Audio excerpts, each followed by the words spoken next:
Satoru is a failed artist at the age of 29, a coward who always runs away from the harsh reality. And then one day he was falsely accused of being the murderer of his mother, a kidnapper and killer. In a desperate effort to prove his innocence, he unexpectedly used his ability to turn back time, sending himself back to the past to find the real killer and make him pay for everything. This is Fujinuma Satoru, a 29-year-old struggling manga artist who feels a creeping fear. A fear of delving into his own mind where repressed memories and emotions are hidden, and this fear seems to deeply affect his art, leading an editor to bluntly comment that although his works have no clear technical flaws, they lack something crucial, a necessary depth, because he needs to dig deeper when he draws, as his work is too constrained and fails to reflect his true self. This bitter criticism makes Satoru feel like he doesn't belong, especially at the age of 29, an age when many people have already established their careers, while he is still struggling with a part-time pizza delivery job just to make ends meet. Every day, the words, "if only I had done things differently," keep echoing in his mind. Yet they never carry any real sense of regret, only a passing excuse, a way to avoid facing his own stagnation because he is truly afraid of digging deep into his mind, where unhealed wounds still linger. And so his daily life drifts on, filled with short and superficial conversations at work, like when he prepares to go on delivery and his coworkers remind him to be careful. Or when his high school colleague Katajiri Eri teases him not to sneak a bite of pizza on the way, a joke she repeats every time they meet, making Satoru wonder if it's some kind of humor only the younger generation understands. At the same time, he finds her rather strange, because she doesn't seem to have any special feelings for him, yet she always says the same thing, although he himself doesn't really care about kids that much. Until one day, while riding his scooter for a delivery, a strange feeling suddenly comes over him, an unexplainable anomaly making him realize that the phenomenon he calls revival is happening again.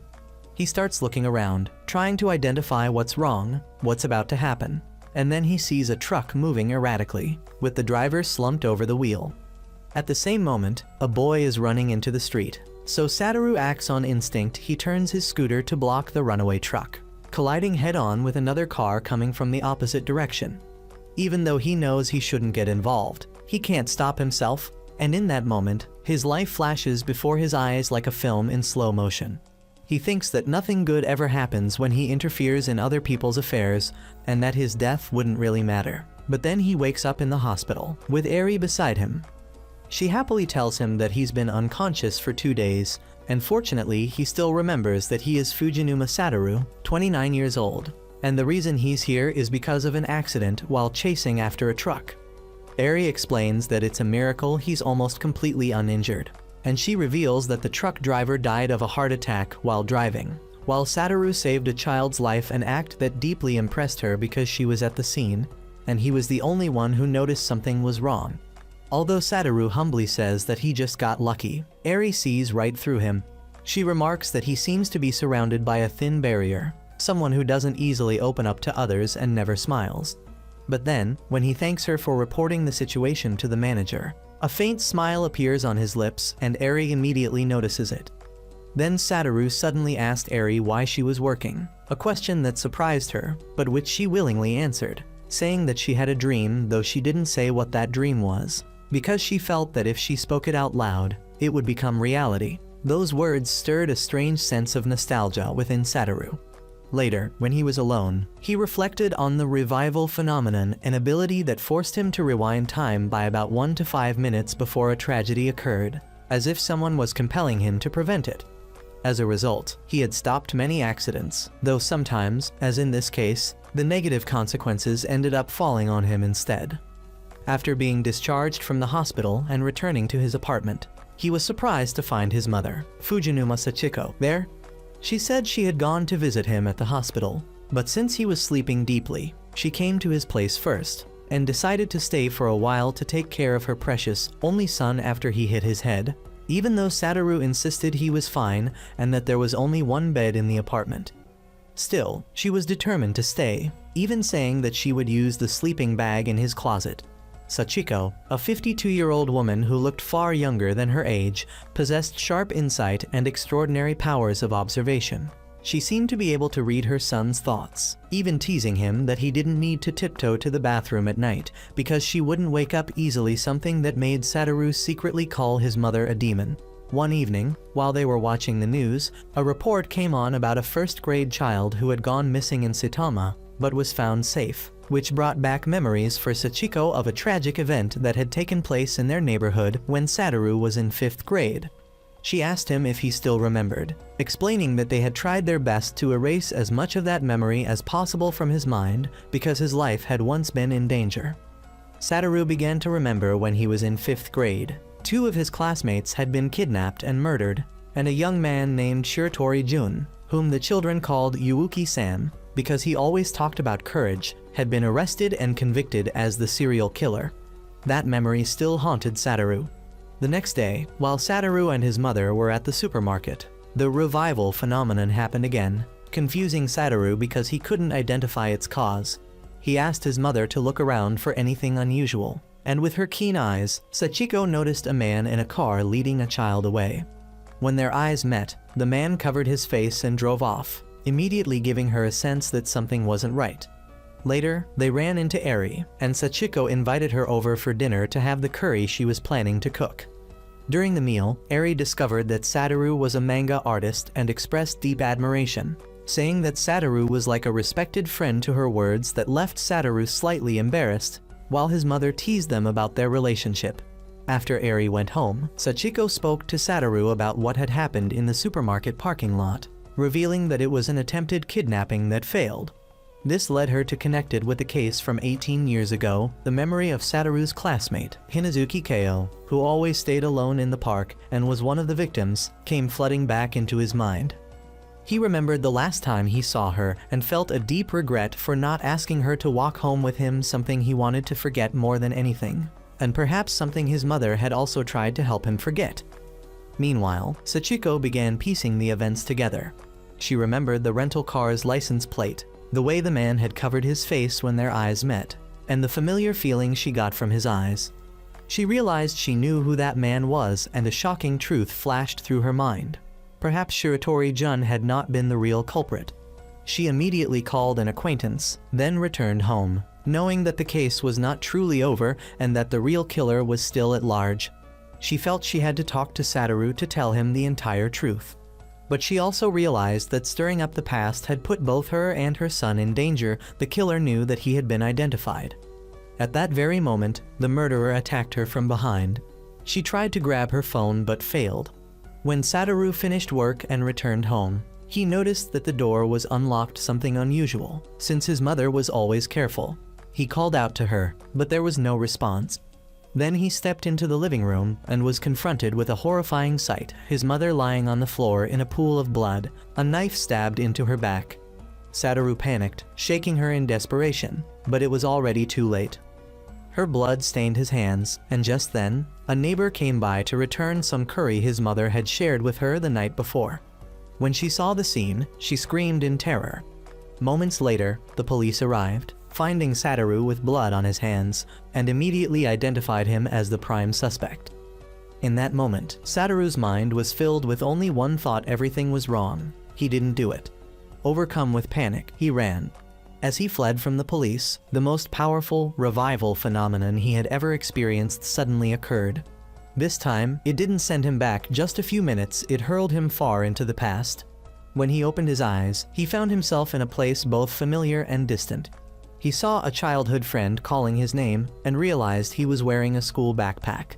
He had traveled back to the past, back to being an elementary school boy, just before the horrifying series of kidnappings began. Satoru found himself thrown into a chaotic, unfamiliar reality, his 29-year-old consciousness trapped inside his younger self's body. He realized he had time traveled to February 15th, 1988, an event he called the revival phenomenon. But this time, its scale was far beyond anything he had ever experienced, not just a few minutes, but a full 18 years. He found himself sitting in his old classroom, surrounded by childhood friends chatting excitedly about TV shows like Maskman and Black, or video games like Dragon Quest Roman, 3 names that evoked a long-lost era. A wave of disorientation washed over him. He couldn't even remember where his seat was. Absent-mindedly, he walked toward the desk of Hinazuki Keo, a quiet, solitary girl, and was immediately teased by his classmates, who joked that he liked Keo and that two weirdos like them would make a perfect pair. As the teacher took attendance, frantic thoughts raced through Satoru's mind. Why was he here? What on earth was happening? Was this reality? Because he was reliving a past from 18 years ago, a past he had tried so hard to forget. Overwhelmed, he pretended to have a headache to go to the infirmary, but instead grabbed his bag and ran straight home. A burning desire to see his mother Sachiko, the very woman he had just witnessed being brutally murdered in the future, drove his every step. When he reached home, he called out, "Mom," his voice trembling with both pain and relief. But she wasn't home yet. She was still at work. He stepped inside, feeling a deep nostalgia for everything around him.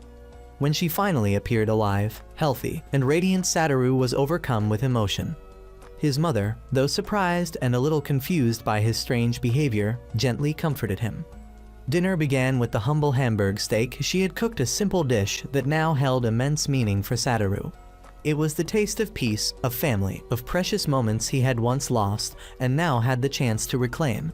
He realized he had forgotten these small, happy moments and swore to himself that he would never let them slip away again.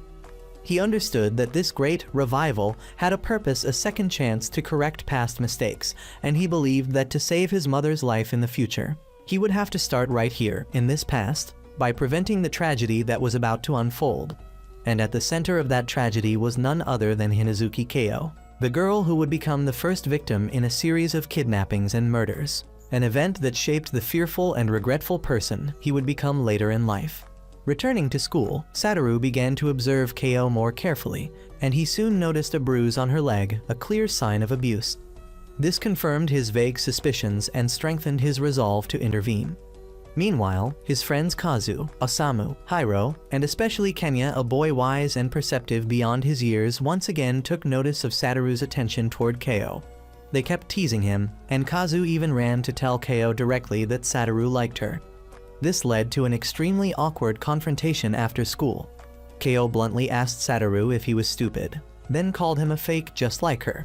Her remark stunned Satoru because it struck at his very core, as he was someone who had always tried to play the role of an ideal version of himself to fit in with others, a habit he had carried since childhood all the way into adulthood. And Keo seemed to have seen right through that facade. The conversation ended strangely when the girl suddenly asked him if he could kill someone for her, a question filled with despair and darkness.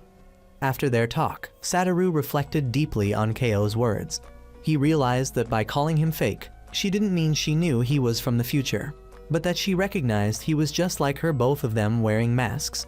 He played the role of a cheerful, sociable boy, while she acted indifferent and emotionless. Both were trying to hide their pain and fear inside. Then Kenya approached Satoru, saying he felt that Satoru's concern for Keo was something very important, not just a childish crush, and offered his help along with the others. Afterward, Kenya subtly suggested that Satoru read the student essay collection, where Satoru found Keo's essay titled "The Town Where Only I Vanish." The essay was a silent cry for help, a painful confession of extreme loneliness and a yearning to escape to an island with no adults, no friends, no teachers, and no mother, a place without suffering or sorrow. Reading those lines, Satoru fully understood Keo's situation, and he knew he had to act. He began planning, and the first step was to create an opportunity for them to grow closer. He asked his mother for permission to hold a birthday party on March 2nd, planning to invite Keo. This was something he had never done in the past, a small change that could create a different future. Afterward, he went to find Keo at the park after school, where she usually sat alone until dark to avoid going home. He approached her, and this time, he decided to be honest. He admitted that he was acting, but it was because he wanted friends and wanted to be liked by others, and he believed that if you play a role long enough, it eventually becomes a part of who you are, a thought that reminded him of something Eri had once said in the future.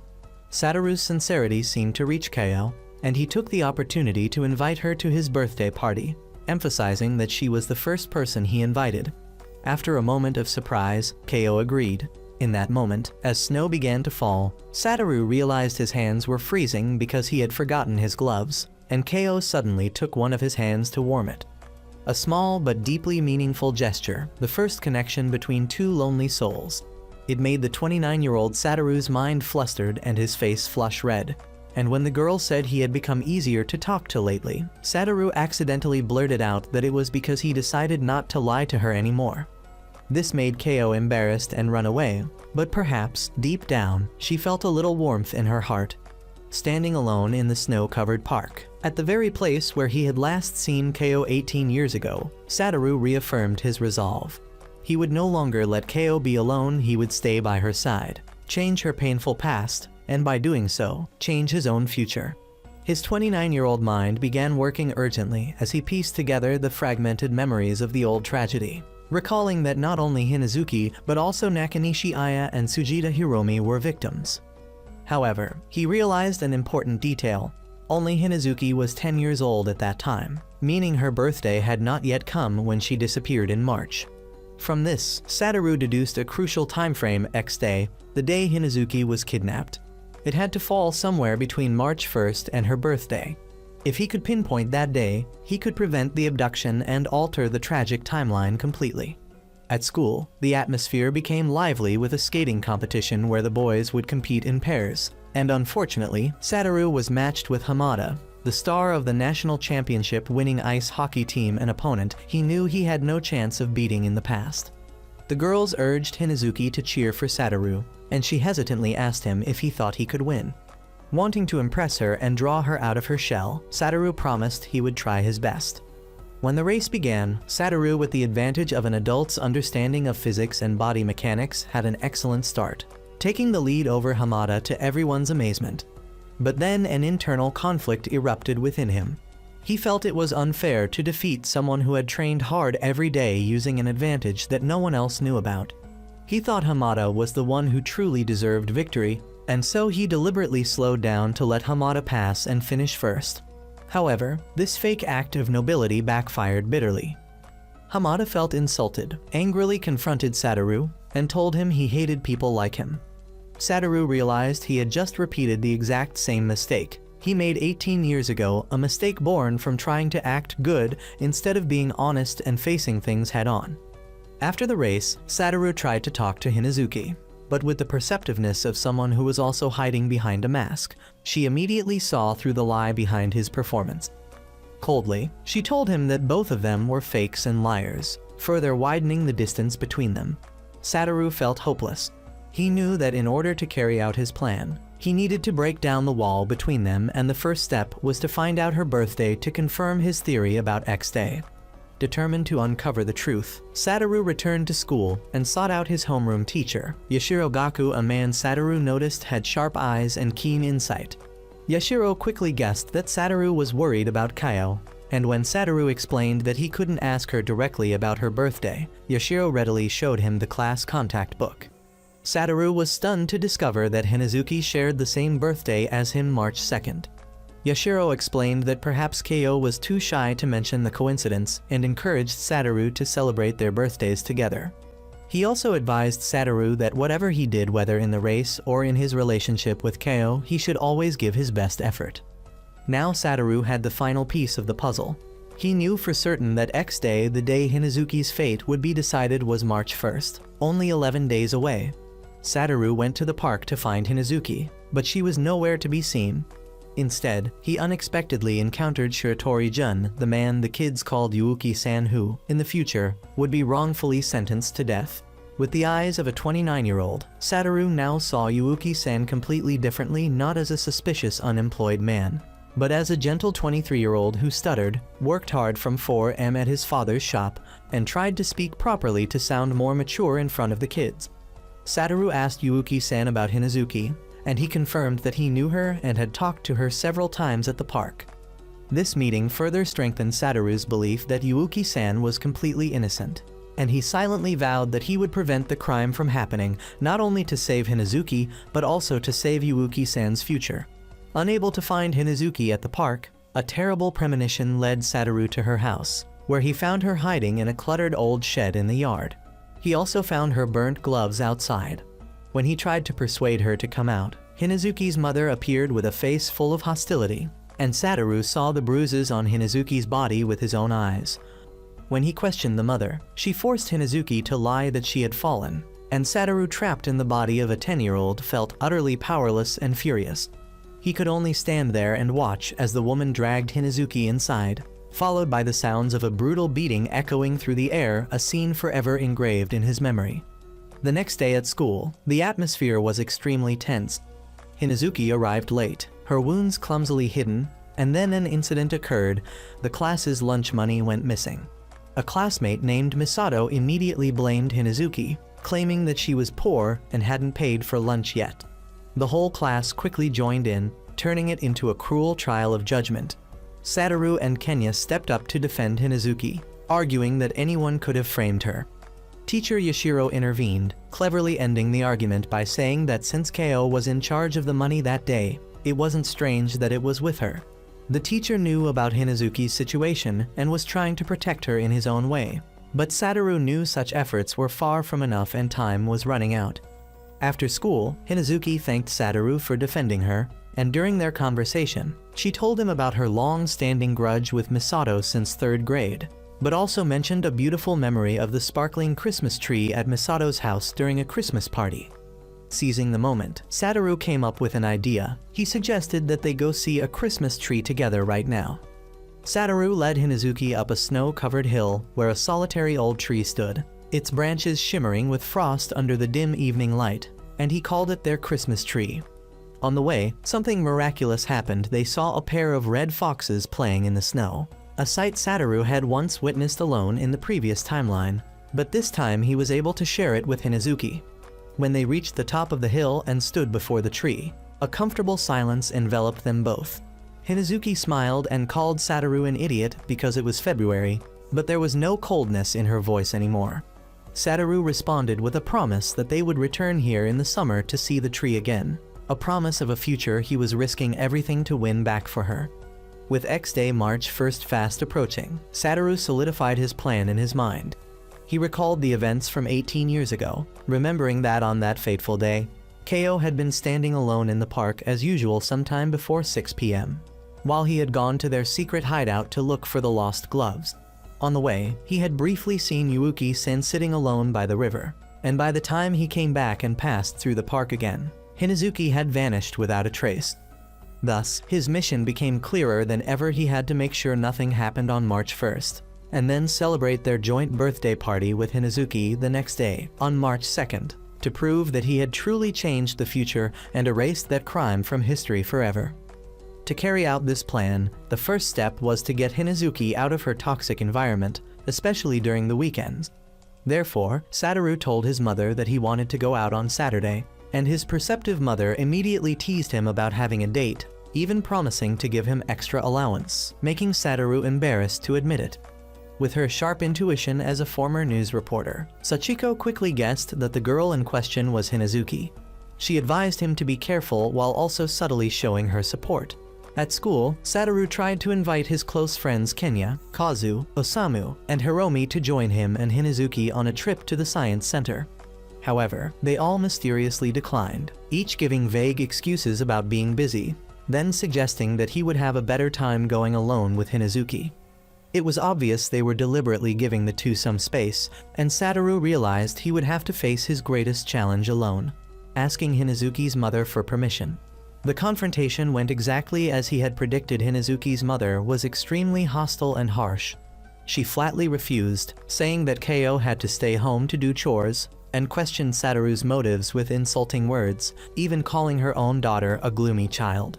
The argument reached its peak when Satoru, in a moment of anger, accidentally blurted out that he wanted to save his friend, a careless slip that only deepened the woman's suspicion and fury.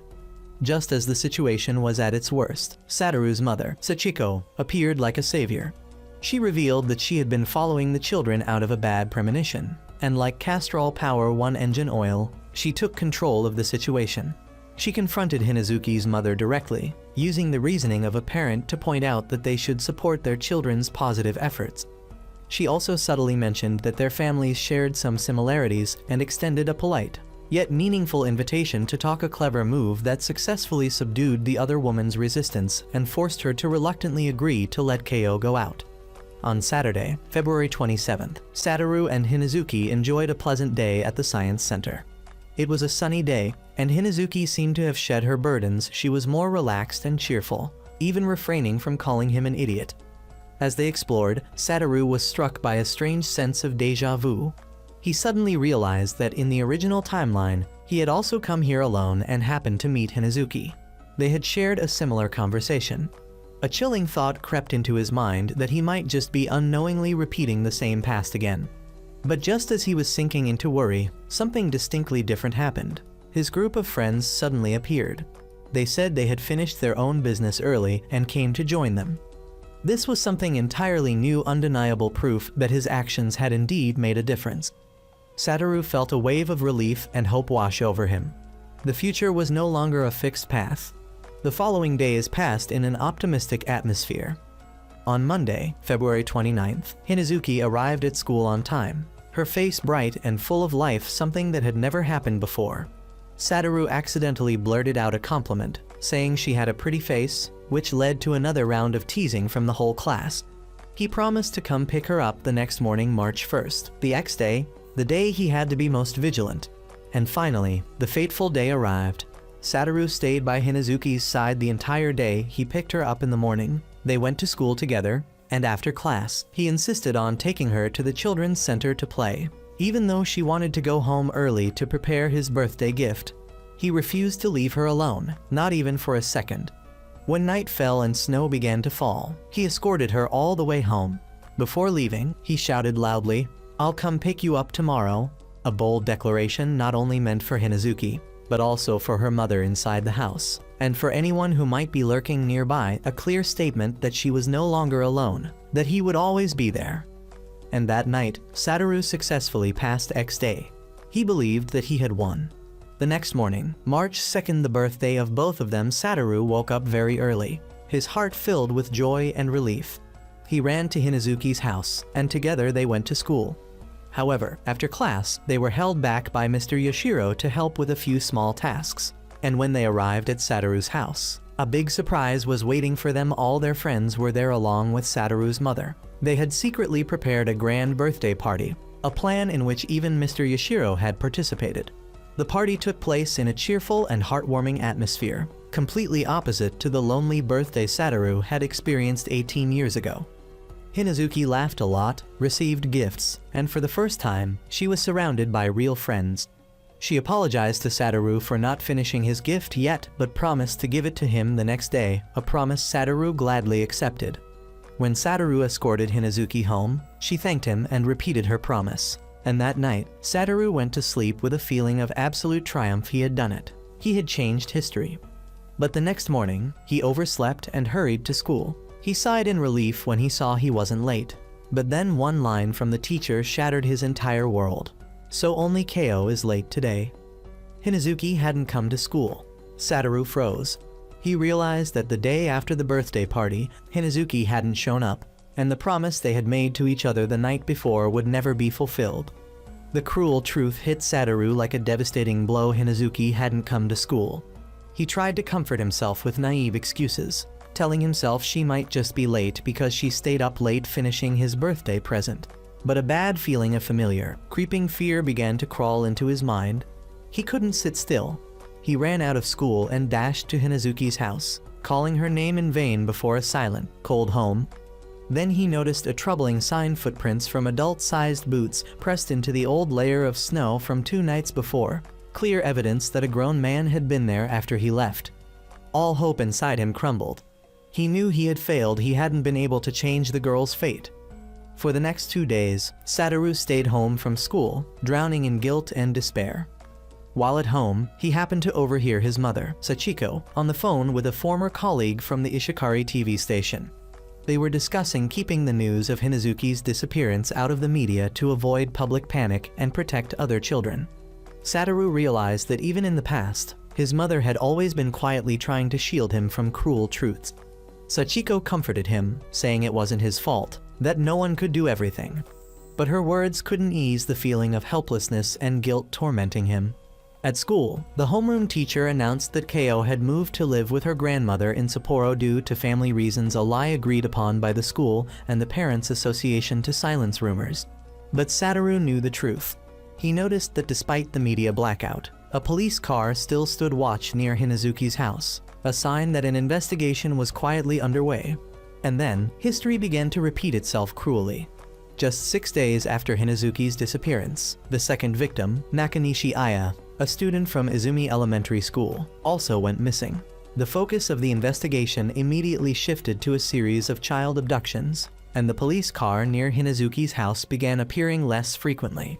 In a moment of unbearable heartbreak, Satoru saw Hinazuki's mother throwing away a garbage bag. Inside were a pair of half-knitted wool gloves, the unfinished birthday gift Hinazuki had promised to give him, a shattered symbol of a promise that would never be kept. And right after that, Satoru's world collapsed. The revival phenomenon ended abruptly, hurling him back to the cruel reality of 2006. He found himself once again a 29-year-old fugitive hiding beneath a bridge, and through the crackling of police radios, he heard his name declared the prime suspect in the murder of his own mother, Fujinuma Sachiko. The cruel reality crashed down on him. He had failed to save Hinazuki, his mother was dead, and now he was a wanted man. With no other choice, he had to keep running. While on the run, he sought help from his manager at the pizza shop, lying that he had argued with his mother and run away from home. The kind-hearted manager let him stay without suspicion. However, when Satoru watched the evening news, he realized it wouldn't be long before his identity was revealed, and that the manager, being a law-abiding citizen, would surely call the police. Just as he expected, while preparing to escape once more, he was discovered, but not by the police, rather by his coworker Eri. She had found him, and without hesitation, helped him escape in her car. Eri drove Satoru to her uncle's house, where she was staying, and revealed that she knew everything from the news and from the police questioning her workplace. Despite that, she completely believed in his innocence. She said firmly that a man like him could never murder his loving mother, and her unconditional faith became a powerful source of strength for Satoru in his darkest hour. She also returned the book about the 18-year-old case that he had left behind, and as they reviewed it together, Satoru noticed a crucial detail. He had missed the date of Hinazuki's death and the record had changed. It was no longer March 1st, but March 3rd, the Doll Festival. He realized he hadn't completely failed. His actions had kept Hinazuki alive for 2 more days. History could change. Hope flickered within him once again. If he were given another chance, he might still save her. However, their safety didn't last long. The manager called Eri, pretending to be concerned and offering help. But in reality, he was trying to extract their location to report to the police.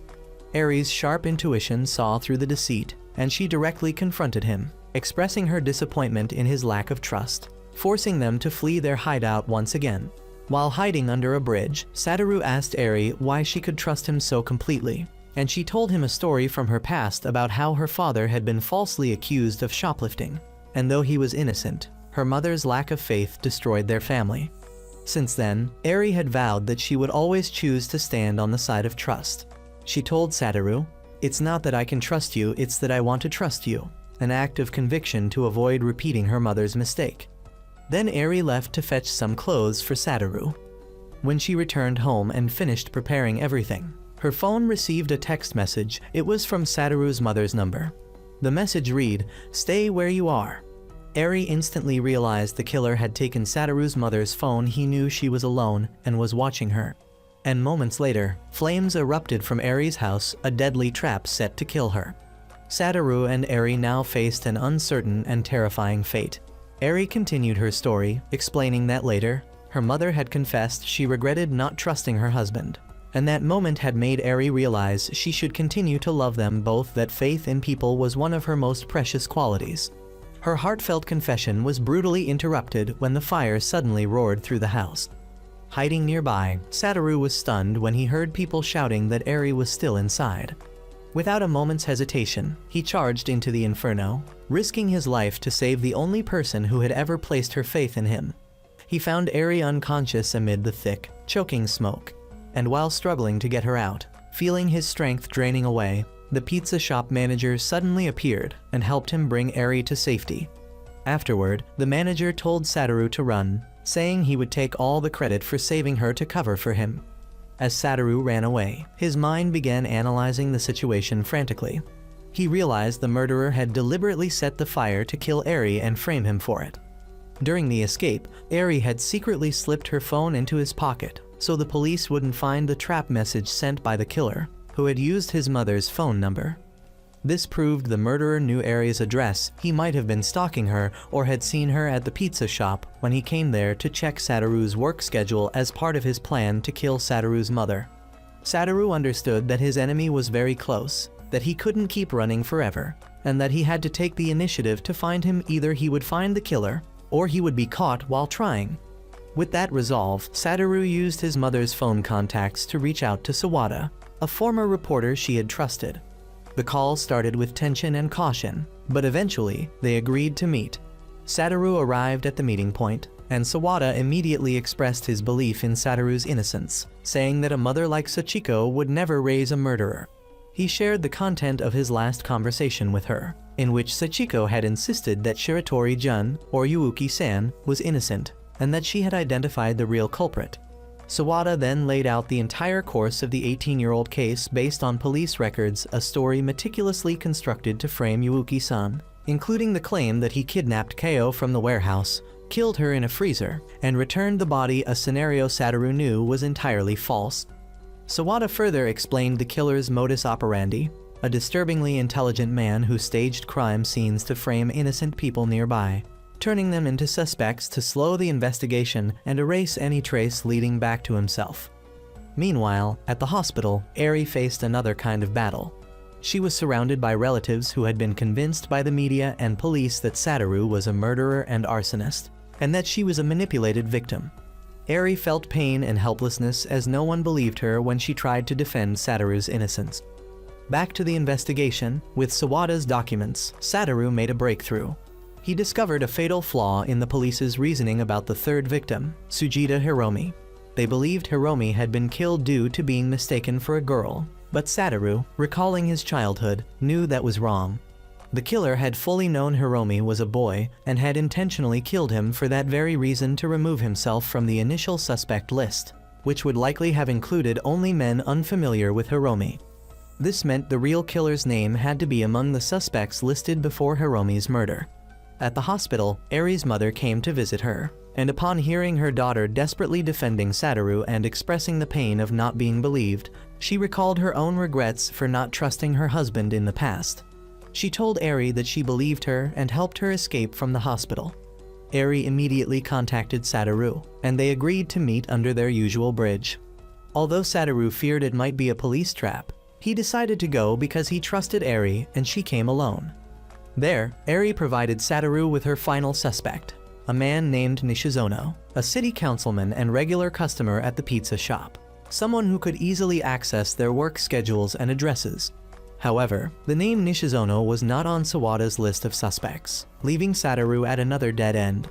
He felt like the god of death character he once imagined in his manga, a person with good intentions who only brought misfortune to those around him. But Eri pulled him out of despair. She told him that his story was not over yet, and that he needed to have more faith in himself.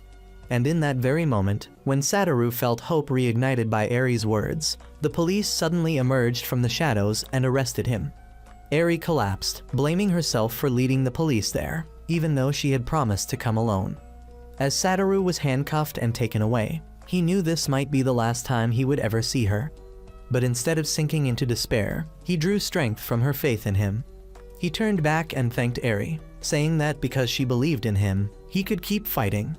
A final farewell, a gesture of gratitude to the only person who stood by his side. In the moment of his arrest, when all hope seemed lost, Satoru's eyes swept through the crowd and stopped on a face, and in that instant, he recognized the true murderer, the one who had destroyed his life. An overwhelming despair and a fierce determination to make things right surged within him. He screamed in silent agony, begging for one more chance, one final return. And it was as if the universe heard his plea.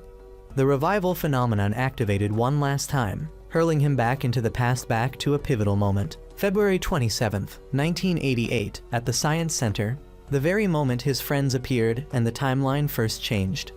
But this time, Satoru was no longer a confused child. He was a warrior carrying the memories of pain and failure.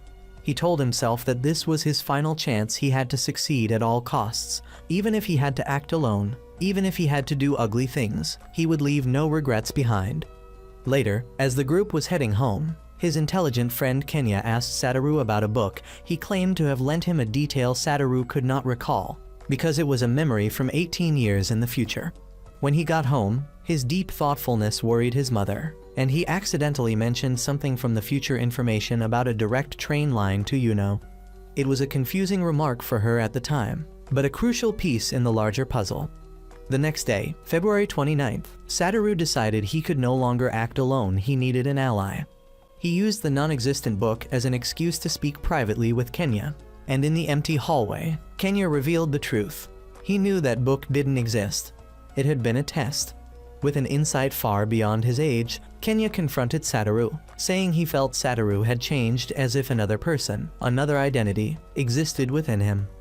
Kenya admitted that he had long known about Hinazuki's bruises but felt powerless to act, and Satoru's actions seemed like a silent reproach against his own cowardice.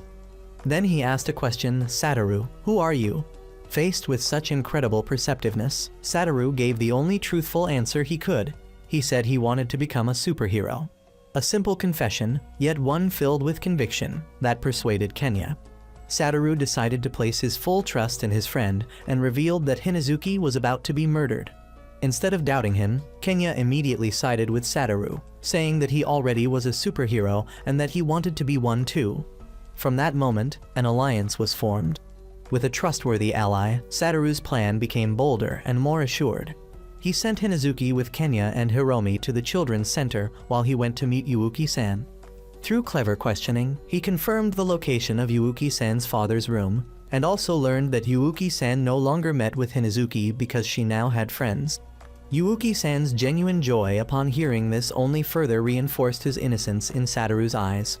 He understood that the killer had merely seen them together and decided to frame a gentle, trusting man. After the birthday party on March 2nd, when night fell, Satoru began to act. He sneaked to Yuuki-san's house and threw an ice block to smash his father's room window, a deliberate act of vandalism meant to call the police and create an airtight alibi for Yuuki-san on the very night of the crime. Then he hid near Hinazuki's house to watch her mother, and a dark rage rose within him. He considered eliminating her, removing the direct threat to Hinazuki, but Kenya intervened in time, reminding him that if he became a murderer he could protect no one, and pulled him back from the brink.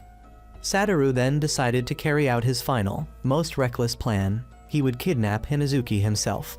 He met her after the party and bluntly said, "I'll kidnap you now," and Hinazuki, with absolute trust, simply replied, "Okay."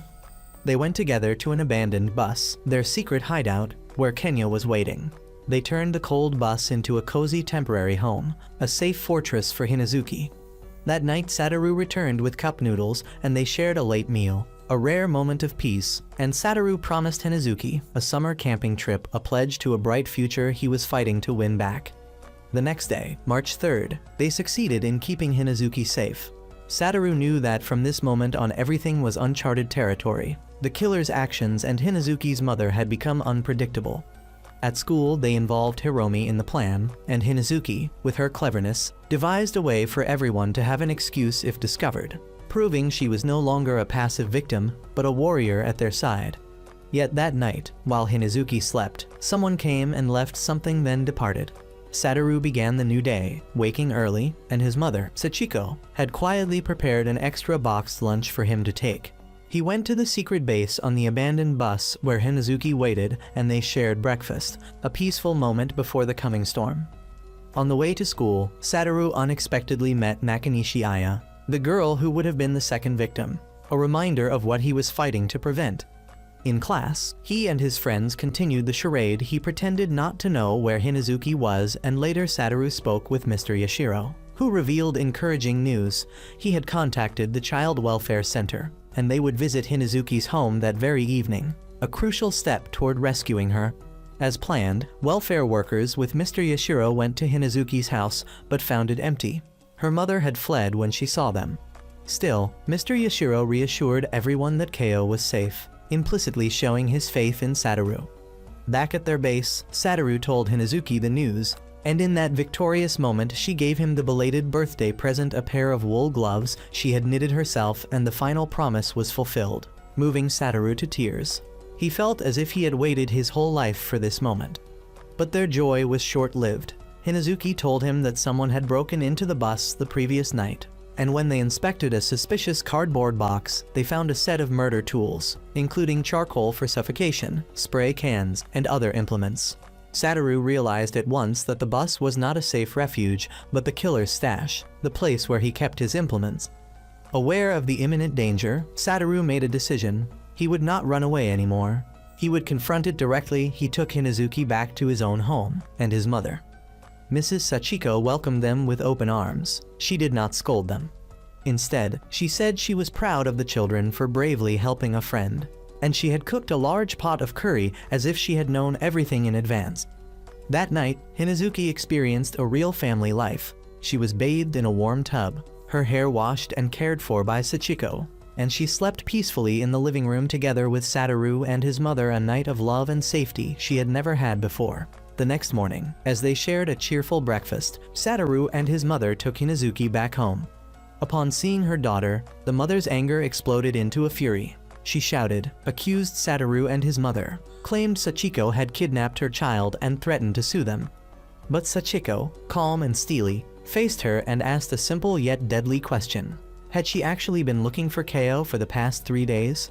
The question exposed Akemi's selfishness and irresponsibility, driving her into a crazed state.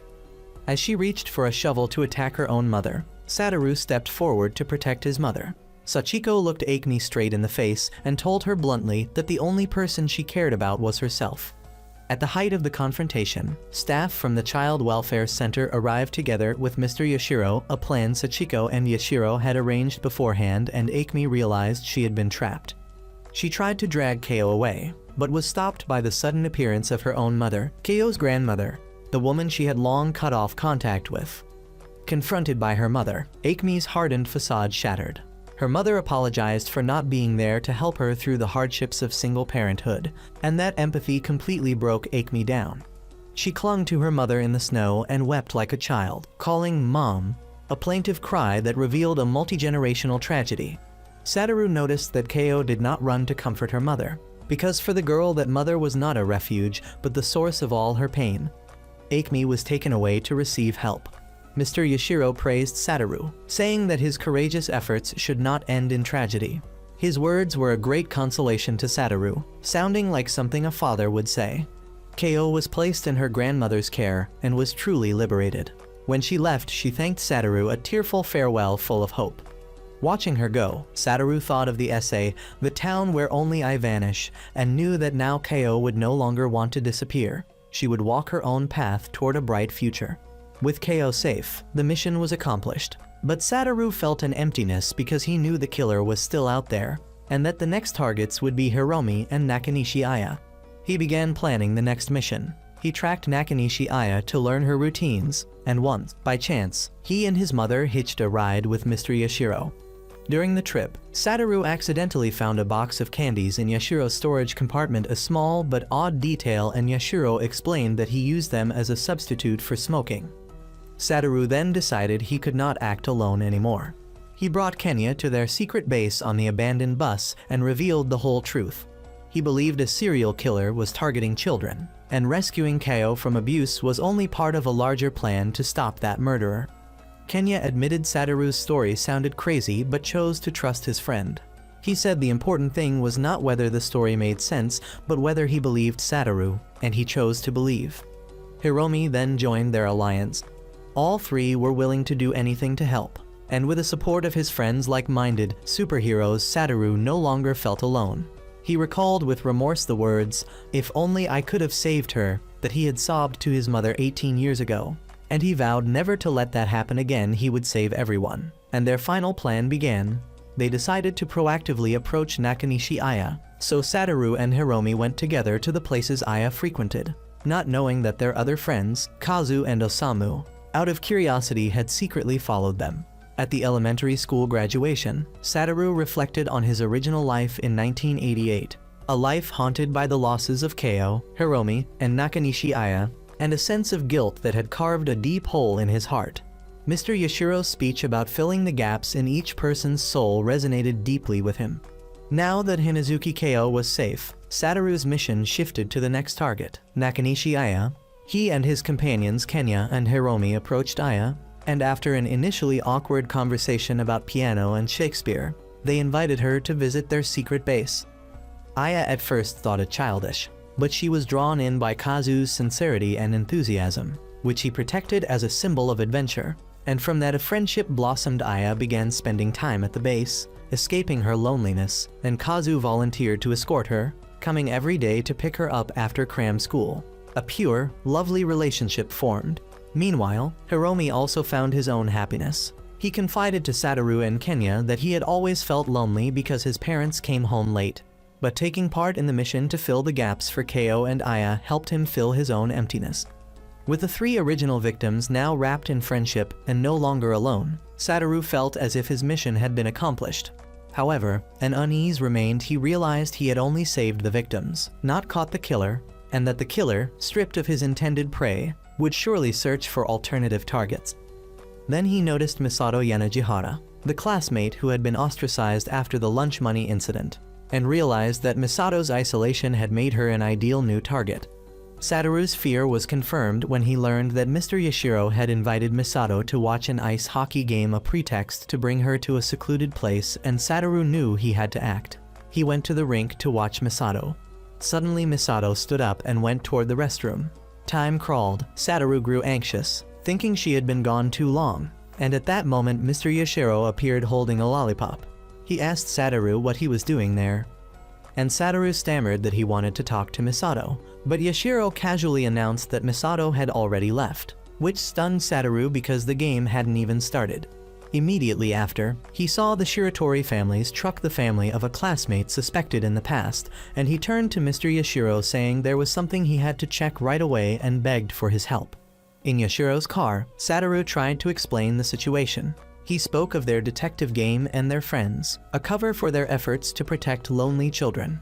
He explained that they pretended a kidnapper was lurking and sought friendship with girls who were often alone. Yashiro listened and praised Satoru, saying it didn't matter if they were only playing if it produced real results. But then the conversation took a worrying turn. Yashiro praised Satoru's spirit and courage for recognizing Misato's loneliness. Satoru confessed that he only knew that because Hiromi had told him, and he felt guilty for indirectly using Misato as bait to lure the killer out. Yashiro comforted him with a twisted philosophy, saying that using bait was a legitimate tactic, and that Satoru's recent unusually friendly behavior toward everyone was all part of that purpose.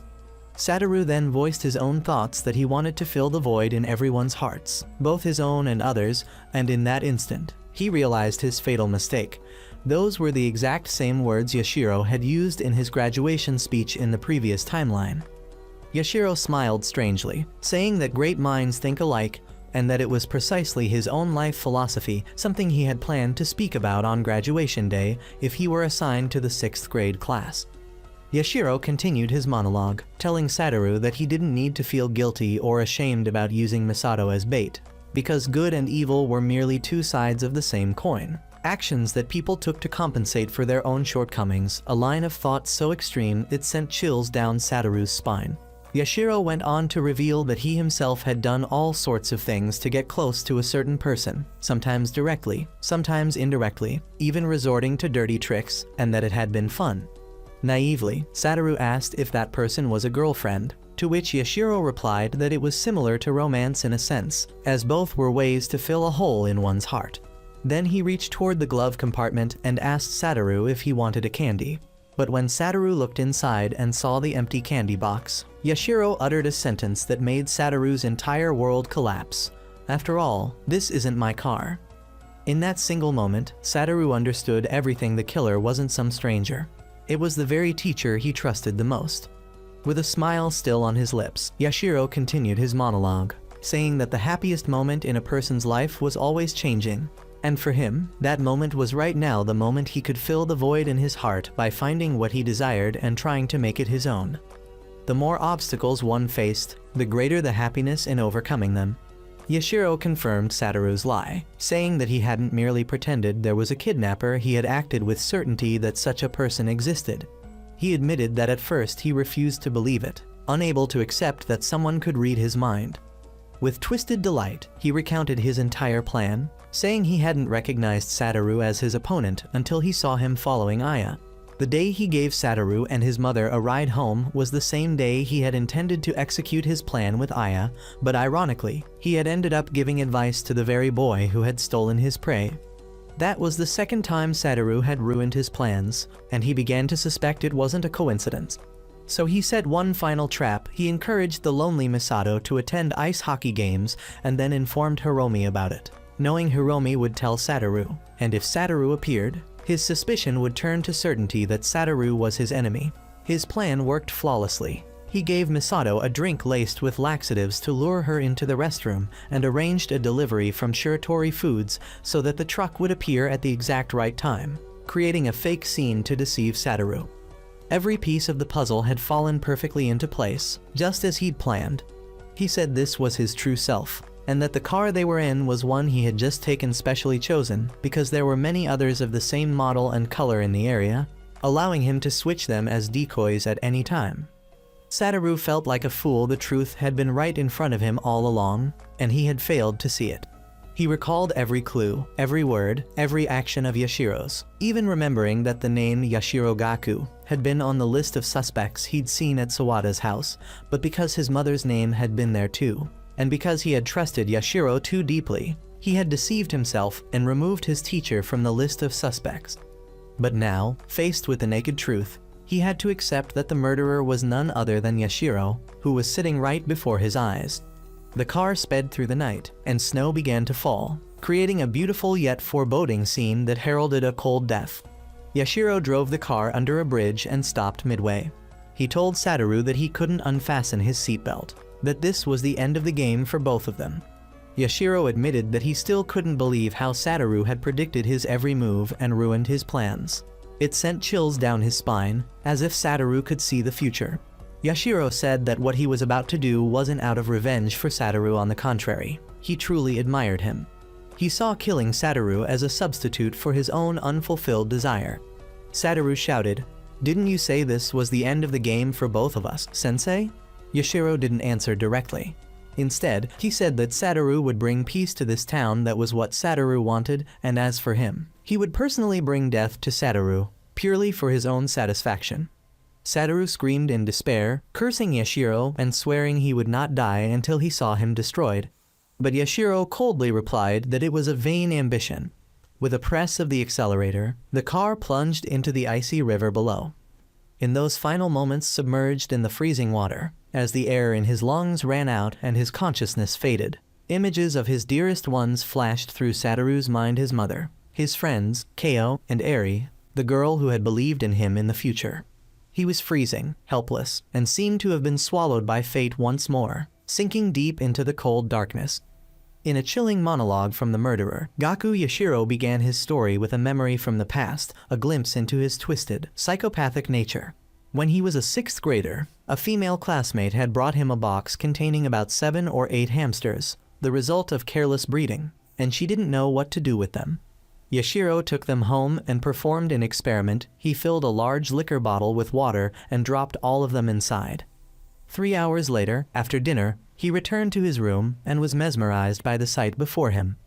Only one hamster had survived, standing atop the others' corpses to keep itself from drowning, a cruel image of survival that sent shivers down his spine. He decided to keep that hamster and named it Spice. The event reminded him of the parable The Spider's Thread, a story about a sinner named Candida, who was condemned to hell but had once performed a single act of mercy by sparing a spider's life. Because of that, the Buddha sent down a thread from heaven to save him. But as Candida began to climb, he kicked away the other sinners who tried to cling to the thread, and in that moment it snapped, causing him to fall back into the depths of hell. Yashiro continued, explaining that ever since meeting Spice, he began to see spider threads hanging above certain people's heads, and he would kill anyone he saw with that thread until one day, a boy named Satoru ruined his plans. Then, a spider thread appeared above that boy's head as well.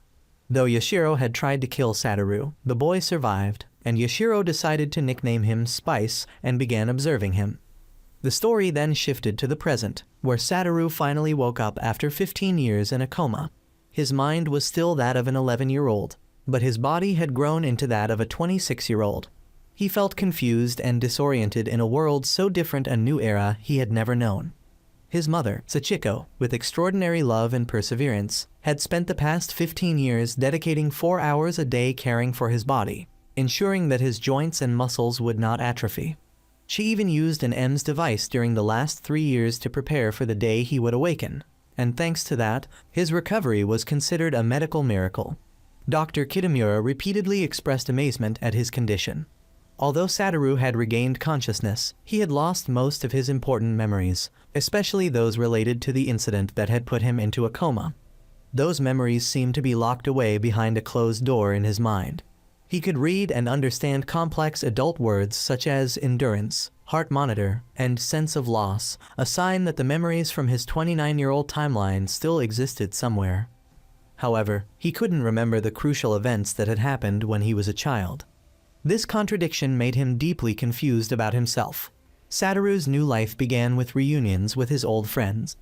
Kenya and Hiromi were now grown and successful. Kenya had become a lawyer, and Hiromi a doctor. They visited him in the hospital, and Satoru had cheerful conversations with them about trivial things. But he noticed that Kenya seemed to want to ask him something important yet hesitated, perhaps because his mother had warned him to be careful. His mother seemed to be trying to prevent him from recalling the past. She had lived solely for him for 15 years, and Satoru felt that if she didn't want him to remember, maybe he shouldn't try. However, a fateful encounter changed everything. During his rehabilitation training, Satoru unexpectedly met Hinazuki Keo again, the girl he had once risked his life to save in the past. Keo was now married to Hiromi and had become Sujita Keo. She was holding an adorable baby boy named Mirai, meaning future. Keo confessed to Satoru that they had felt guilty for finding happiness while he lay motionless, as if they had left him behind. But Satoru, with a maturity beyond his remembered years, assured her that he held his own destiny and that they didn't need to feel guilty. He believed that the person he was now was the result of his own choices. With tears in her eyes, Keo thanked Satoru, saying that she had once imagined only a lonely life. But now she had a family, and it was all thanks to him. Those words, along with the image of Mirai, the future he had helped create, deeply moved Satoru. Even though he couldn't remember exactly what he had done, a flame of determination reignited in his heart. Driven by a newfound purpose, Satoru threw himself seriously into rehabilitation, asking the doctor to double his training schedule, hoping to be able to walk outside as soon as possible. During this time, he also befriended a little girl named Kumi, who was being treated for leukemia and was about to undergo surgery. Using his own experience, he encouraged her to be brave, telling her that to find courage, she should imagine the smiles of those she loved, and of course, she herself must smile too. This pure friendship showed that Satoru's kindness and desire to protect others had never changed. However, his sudden fame also attracted the attention of paparazzi from gossip magazines, who secretly photographed him in the hospital courtyard. Someone had to intervene to protect him. This nuisance set the stage for the final encounter. One day, a strange man appeared, introducing himself as Nishizono Manabu, a politician. Yet Satoru felt a strange sense of familiarity. Then the man revealed his true identity. He was Gaku Yashiro, Satoru's 5th grade homeroom teacher, the murderer who had tried to drown him 15 years ago. Even though Satoru hadn't yet regained his memories, he still talked with him. Yashiro explained that he had changed his name after marrying into a politician's family and had now inherited his father-in-law's political career. He even revealed that he was the one who had arranged for Kumi to be admitted to that very hospital. Through his connection with a hospital director, he said he had known Satoru had awakened early and had eagerly waited 15 years to meet him again. His words were full of falseness and an unmistakable, veiled threat. One afternoon, Yashiro sought Satoru out and suggested they go somewhere quieter to talk, away from the paparazzi. He led Satoru to a secret elevator and brought him to the hospital rooftop, a secluded, forbidden place whose setting reminded Yashiro of the secret base Satoru and his friends used to have. And there, on the windy rooftop, facing his mortal enemy, Satoru played his final card. he declared that he had recovered his memories. On the cold hospital rooftop under a gray sky, the final confrontation between Satoru and his arch-enemy reached its climax as Yashiro neared his end. When Satoru announced he had regained all his memories, the last fragments of the past fell into place in his mind through the emotional reunion with Hinazuki Keo. The girl he had saved was now a happy mother, and the sight of her and her son Murray, together with her sincere thanks, acted as a powerful catalyst that flung open the locked door in his memory. Satoru finally remembered everything. He remembered that he had saved Hinazuki from a tragic fate. Then with his friends had worked to make sure Aya and Misato were no longer lonely, turning them into harder targets for the predator. Satoru's strength came not only from recovered memories, but from the unwavering support of his friends. In a later conversation with Kenya, he learned that his friends had never abandoned him. Kenya explained that he had deliberately avoided probing the past to give Satoru time to heal physically and mentally. But if Satoru intended to fight alone again, they would not allow it. Kenya revealed that during Satoru's 15-year coma, Satoru's brave actions had become an inspiration to everyone.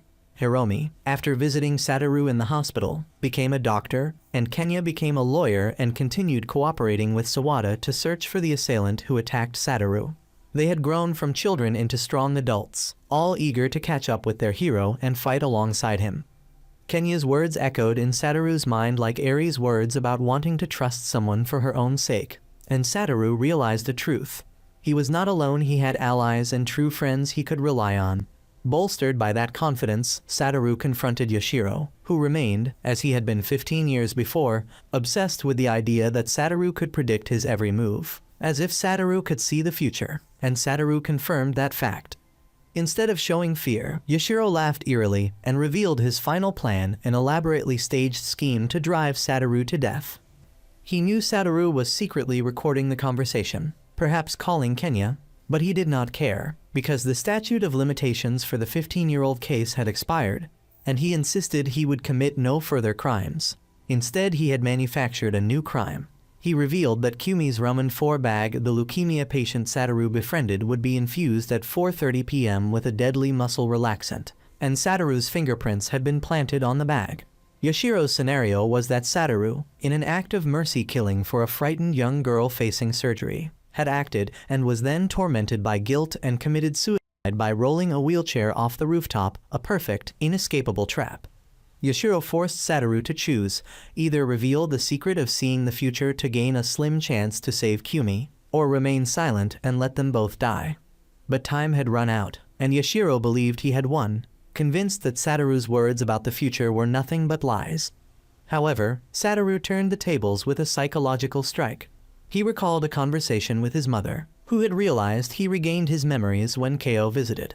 She hadn't tried to stop Keo because she knew Satoru had grown up and needed to face his own past.